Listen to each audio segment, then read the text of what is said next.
सनातन शास्त्रों में पाप और पुण्य का विचार केवल कर्म से नहीं बल्कि भाव, उद्देश्य और आचरण से जुड़ा होता है।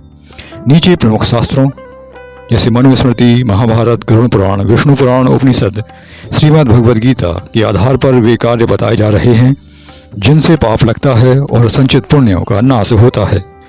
शारीरिक पाप जैसे इन कर्मों से भारी पाप लगता है देखते हैं अहिंसा का उल्लंघन, निरपराध जीवों की हत्या, हिंसा, गर्भपात, पशु हत्या, अनावश्यक पर स्त्री पर पुरुष घमंड जैसे व्यभिचार, बलात्कार, गुरु, मित्र या संबंधी की पत्नी पर दृष्टि, चोरी और छल अर्थात धन, भूमि, ज्ञान, अधिकार की चोरी करना, तौल और माप में धोखा देना, ब्राह्मण, गुरु, माता पिता का अपमान, इनकी सेवा न करना, इन्हें कष्ट पहुंचाना, मद्य, मांस, नशा, इनका सेवन करना, मद्यपान अर्थात दारू, शराब, नशे की लत, कोई भी नशा हो, तामसिक आहार में आसक्ति।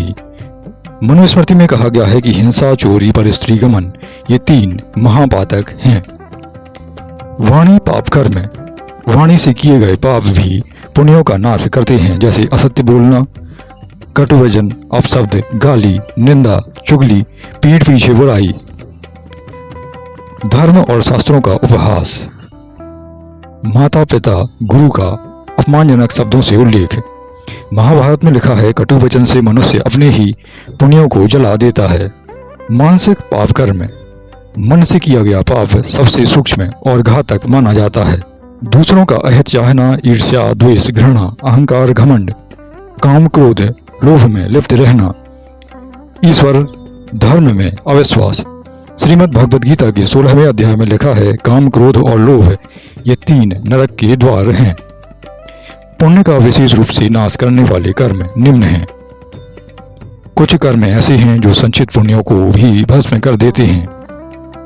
किए हुए दान पर घमंड करना, दान देकर पुनः पछताना, अयोग्य को दान और योग्य को वंचित करना, धर्म के नाम पर पाखंड करना, साधु संत अतिथि का तिरस्कार करना। गरुड़ पुराण में लिखा है अहंकार सहित किया गया पुण्य पाप से भी अधिक विनाशकारी होता है।